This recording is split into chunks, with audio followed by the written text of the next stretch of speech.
mon nom est Alain. Je vais ici avec ce deuxième tutoriel sur le plugin K2WS Tool qui s'intitule Opération. Vous démontrer la façon de travailler avec le K2WS Tool pour réaliser les dessins des différents joints. Dans le premier tutoriel, j'avais donné les définitions de chacune des sections, vous montrant quel genre d'opération était possible pour faire ces dessins. Ici, je vais vous démontrer l'opération en tant que telle. Plusieurs de ces formats de dessin de joints sont similaires dans l'opération. Alors, dans plusieurs de ceux-ci, on demande les mêmes questions, c'est-à-dire lorsque l'on fait le dessin, il nous demande de choisir le premier composant ou le deuxième composant. Et nous demande aussi de choisir le premier côté, first edge, et le deuxième côté à 90 degrés du premier. Alors, ces opérations-là sont toujours similaires, donc je ne passerai pas chacune des sections pour expliquer à chacune d'entre elles la façon de travailler, ils sont similaires. Aussi, plusieurs demandent les mêmes questions lorsqu'on a besoin des dimensions pour faire le dessin. Alors, ça peut être le edge to center of le centre, comme ici l'encoche. Alors, c'est du côté aller au centre. Alors, c'est pour ça que j'ai inscrit ces notes-là. Et il va nous demander aussi le end to center line, c'est-à-dire le centre, le dessus aller au centre du premier item que l'on veut dessiner. Ici, une encoche pour un biscuit. Plusieurs de ceux-ci sont différents. Alors, je vais couvrir principalement ceux qui sont pareils, comme ici. Alors, pour opérer, pour faire un biscuit joint, on va dans la section dessiner où est notre plugin. On va chercher tenons joint dans la section outils, c'est-à-dire on va chercher KK Tool, biscuit joint, et ici il nous demande si on veut reviser ou changer les informations. S'il nous demande ça, c'est qu'on a déjà fait un biscuit joint et le système a gardé en note les dimensions. Si on ne l'a jamais fait, il va nous amener à l'écran une image qui va donner un peu les mêmes informations que j'ai sur l'image ici dans ce dossier, et pour vous donner l'information où cliquer et quoi donner comme information. Et par la suite, lorsque vous aurez mis des dimensions, la fois suivante, il va vous demander si on veut réviser. Alors ici, on dit oui pour réviser. Alors, il nous demande les input data, c'est-à-dire les dimensions ou les informations de base. Alors, on sélectionne la sorte de biscuit. Il faut connaître les dimensions des biscuits. Alors ici, moi, je vais sélectionner le 0. Le spacing, il y a 4 types de spacing, comme j'ai décrit dans l'autre tutoriel. Alors ici, je vais choisir User. La quantité, c'est 1. Le Edge to Center Line, c'est-à-dire le côté aller au centre de l'encoche. Et le End to First Center Line, c'est-à-dire le dessus aller au centre du premier biscuit, c'est-à-dire ici 1,5 pouce. Alors, on dit OK. Et à ce moment-là, il nous pose dans le bas de l'écran des questions. Choisir le premier composant. Alors, on choisit le premier. Choisir le deuxième composant. Choisir le deuxième composant qui disparaît le temps de l'opération. On choisir le first edge, comme on explique ici. Alors, c'est le premier côté. Et le second edge, le deuxième du composant à 90 degrés du premier. Maintenant, il a fait son opération. Il nous demande si on veut. Il nous dit que l'encoche est complète. Alors, est-ce qu'on veut rajouter d'autres biscuits? Alors, si on dit oui, on va pouvoir en ajouter, si on veut en ajouter à l'autre bout. Ici, on dit non, tout simplement. Et je vais en transparence pour démontrer que le système a dessiné la forme, l'encoche pour recevoir le biscuit dans les deux composants. Alors, je redéfais l'opération. C'est le même principe pour le biscuit slot, alors qu'il n'y a seulement qu'une pièce qui est en place. Alors, on réalise une encoche dans le bout de cette pièce-là. C'est le même genre d'opération aussi dans le domino joint. C'est un autre type de système de joint. Alors, dans le joint ici, il va dessiner dans chacune des pièces une mortaise, si on veut, ou des mortaises pour recevoir ces joints de domino. C'est la même affaire ici, le domino hole. C'est tout simplement dans le bout d'une pièce qu'il va faire l'encoche. On a le même principe dans le dowel joint, où c'est des joints que l'on fait avec des gouvons. Alors, il va dessiner dans chacune des pièces les gouvons aux espacements définis, profondeur définie. Alors, il va le faire. C'est la même chose aussi dans le dowel joint. C'est tout simplement une pièce qui est sélectionnée pour faire dans le bout de celle-ci. On a aussi la même chose dans le loose tenon joint, qui est un joint avec deux mortaises dans chacune des pièces et à l'intérieur de desquelles on ajoute un tenon amovible. Alors, c'est toujours la même opération, donc je ne les couvrirai pas tous pour question de temps ici dans ce plugin, ce tutoriel, c'est-à-dire. Alors, si on va dans le box joint finger, c'est un joint avec des doigts. Alors, c'est le même principe d'outil. Les descriptions sont écrites ici pour savoir sur quelle arête cliquer et où prendre nos dimensions, où mettre ces dimensions. Alors, on va chercher l'outil Coco Tool dans le box joint finger. On revise, oui. Je commence par une espace. Je vais pouvoir commencer par un finger, mais je commence par une espace, ici.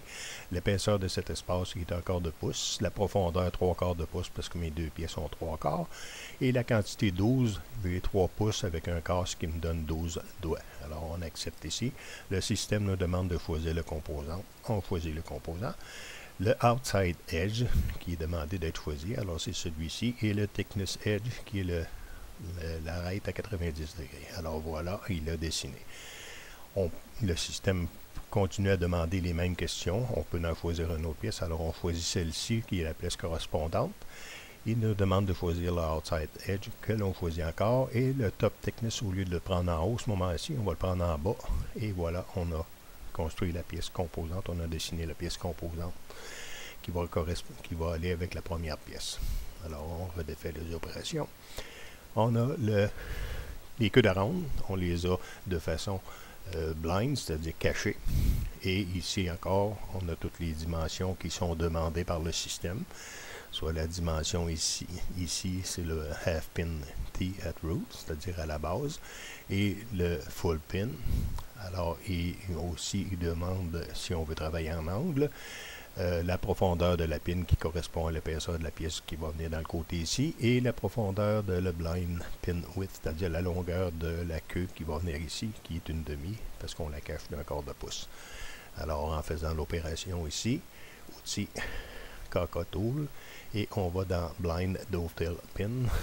Il nous demande si on veut réviser. On dit oui. Alors, on le bâtit en degrés, à 15 degrés, avec un angle de 15 degrés. On pourrait le faire avec une slope. La dimension du half tail et du full pin tail. Le pin length, c'est-à-dire la profondeur. Le blind pin width, l'épaisseur de la queue.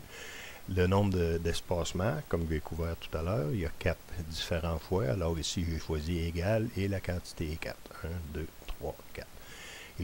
Alors à ce moment-là, on choisit la pièce sur laquelle on veut le dessiner, le outside edge qui est choisi ici, et le top thickness edge. Voilà, le dessin est fait. Maintenant, il suffit d'ouvrir notre composante et à l'aide de la gomme, aller effacer les 3 petites lignes ici pour définir exactement les pins en question. Alors, on refait l'opération et on va au Blind Dovetail Tail, qui est l'opération qui permet de faire la queue qui va s'imbriguer dans la pièce que l'on vient de créer avec la pin. Alors, encore là, les définitions sont inscrites où on veut avoir les définitions, quelle profondeur, quelle longueur de tail length. Et dans les informations qui nous sont demandées dans le petit carré, ils sont ici à l'écran, alors on peut les retrouver. Et à noter ici que le blind pin width 3/4, on ne l'utilise pas. Il va revenir avec une deuxième question qui va demander la longueur, qui est une demi ici. Alors, cette section-là ici n'est pas utilisée. Même si on met une demi là, il ne sera pas utilisé pour faire le dessin final. C'est le même principe dans le True Dovetail Pin, c'est-à-dire les queues d'aronde qui vont d'un côté à l'autre. C'est le même genre de question avec les mêmes outside edge et thickness. C'est la même chose dans le True Dovetail Tail. Alors à ce moment-là, je ne les couvrirai pas parce qu'ils sont déjà pareils. Le dowel joint est pareil comme on expliquait tout à l'heure, le loose tenon. On peut faire aussi tout simplement une mortaise dans le bout d'une pièce. Alors, ce qu'il nous demande à ce moment-là, c'est, dans les questions, c'est la distance entre le côté et la mortaise. Si on a un 3/4 et qu'on veut faire une mortaise d'un quart, la distance sera d'un quart entre le côté. La largeur de la mortaise sera un quart. Il va nous demander la profondeur aussi de celle-ci. Il va nous demander aussi le end one to shoulder, c'est-à-dire partir du dessus à venir haut, la partie droite avant la forme arrondie, ici, quelle dimension qu'on veut avoir, et la même dimension end2 to shoulder, c'est la dimension d'en bas. Le first edge et le deuxième edge à 90 degrés. En répondant à ces questions, il n'y a pas de problème, on va faire notre dessin de mortaise. Le NT joint, c'est-à-dire tenon mortaise, n'est pas couvert dans cette section, dans ce programme ou ce plugin. Alors, c'est pour ça que je recommandais de downloader l'autre plugin qui est spécifiquement dédié à faire ça. La section tenon aussi n'est pas opérationnelle dans ce plugin. Par contre, on peut en faire un tenon. Et tout simplement, lorsque l'on nous demande les dimensions, c'est comme la mortaise. Alors, pour faire un tenon, on utilise l'outil Kokoto, le mortaise, au lieu de tenon. Si on choisit tenon, il ne fonctionnera pas. Alors, mortaise, et dans la profondeur, au lieu de mettre un demi-pouce, on met moins un demi-pouce, ce qui va créer, lors du dessin, une extrusion vers l'extérieur, donc on va faire notre tenon. Si on va dans la section Screw Hole, j'expliquais dans le premier tutoriel, c'est un diagramme qui vous montre le nombre de trous ici qu'on peut faire, la façon de les faire, la forme des trous que l'on peut faire, leur espacement qui est symétrique, fixe, c'est-à-dire la même distance entre les trous, le user, c'est-à-dire la distance définie par l'utilisateur, et la distance égale, c'est-à-dire les distances entre chacun des trous.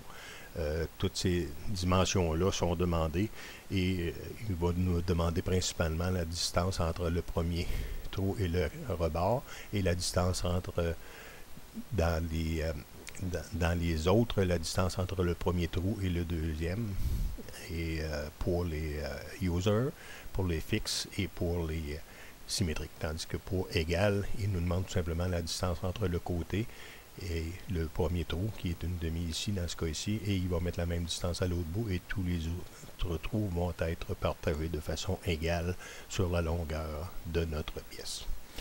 Les pocket hole screw, ici c'est le même principe. Le système nous demande la distance que l'on veut mettre entre le bout et le premier. Il va nous demander la quantité que l'on veut mettre, l'espacement, si on la veut fixe, si on la veut user. Lorsque c'est user, il nous demande la distance entre chacun des trous ici pour pouvoir faire le dessin en conséquence. Et il va nous demander, comme ici, la distance quand c'est fixe entre le premier et le deuxième trou. À noter ici que les descriptions sont différentes. Il va nous demander en premier le thickness edge, qui est l'épaisseur de la pièce. Il va nous demander le edge dans le composant qui est parallèle au pattern, c'est-à-dire on veut mettre nos pocket holes sur cet angle, sur cette arête-là ici. Et la troisième question, c'est le edge du component à 90 degrés. Donc, c'est la troisième ici, et il va vous dessiner ici ces pocket holes. Si vous cliquez sur l'autre ligne, il va les dessiner sur l'autre côté. Et les screw holes ici, c'est tout simplement qu'il vous démontre la façon. Je vous démontre ici la façon de faire des trous, des straight, counterbore, c'est-à-dire la forme de trou, comme il était expliqué dans le premier document que je vous ai présenté. Alors, on a la distance du côté ici, le end, à partir du bout ici, à venir au centre du trou. La quantité et ici l'espacement est égal. Voilà. Et par la suite, il vient qu'une autre question vous demandant le diamètre du trou et la distance entre le premier et le deuxième trou parce qu'ils sont ici d'une façon égale, donc il va toujours mettre la même distance. Si c'est symétrique, il va mettre d'un côté et de l'autre, et égal, il va les mettre toujours la même distance entre chacun des trous. Et on a aussi les autres options qui sont user, donc il mettra la distance. C'est encore le même principe ici. On a le thickness edge à sélectionner en premier, le côté parallèle avec les trous que l'on veut faire, et le deuxième côté à 90 degrés. Et il va réaliser les dessins en question. Alors, c'est une explication de l'opération de ce plugin K2WS Tool. Je l'ai fait d'une façon rapide parce qu'on est limité dans le temps lorsque l'on exporte ces captures d'écran. Alors, j'espère que vous pourrez, à l'aide du document que vous pouvez avoir dans ma banque d'images 3D, comme décrit dans le premier tutoriel, vous allez chercher ce dessin-là en SketchUp et vous pouvez pratiquer avec les formes qui sont là, vos dimensions étant déjà inscrites. Alors, j'espère que ceci va vous aider. Merci.